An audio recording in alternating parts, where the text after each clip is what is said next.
Recently, when I was at a medical appointment, on the forms I was filling out, I was asked, do you feel like you have the support of family and friends at home? And because I'm a member of a church community, in a close church community, I was able to check yes. And I realized that how many people are not able to do that. One of the wonderful things about being a member of a congregation is to have those kinds of connections, that support that we have during both good times and bad times.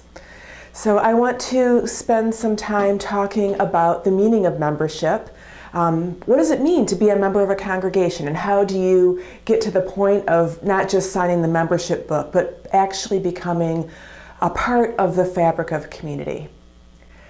Michael Piazza, who is a congregational renewal consultant, gave a workshop for UU ministers a while back, and he said something that just stuck with me. Being a member means taking off the bib and putting on the apron.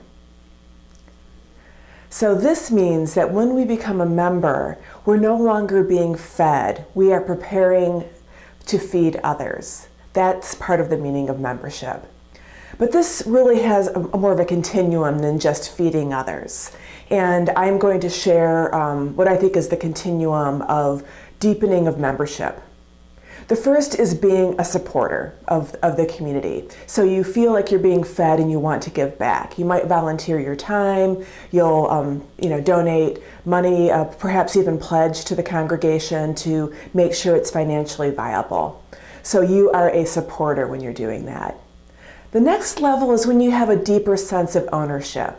For myself, it was a church cleaning party. It was the weekend before the In-Gathering Sunday when we have our water communion, and we had everybody come to church on Saturday with cleaning supplies, and we, dusted pews and washed walls and cleaned toys, and there was something about that almost ritual cleansing of getting ready for the new year, which helped me to have a really strong sense of ownership of the community. I'm a part of the community. I've contributed in a meaningful way. And there's something about preparing for others also that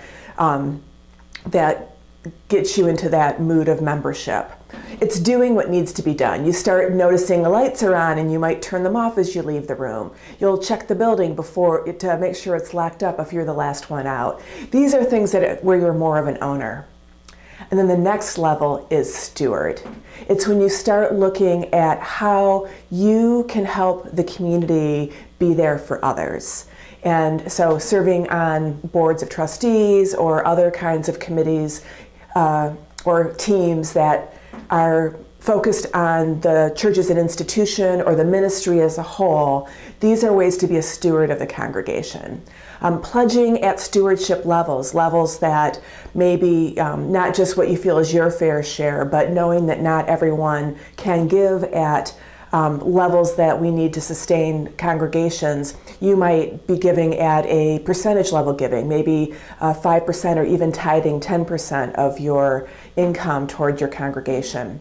You also might be a person who makes that extra sacrifice, digs a little bit deeper when there's a capital campaign, perhaps a building project, or just that roof needs to be repaired and we all need to pitch in some extra money to make that happen.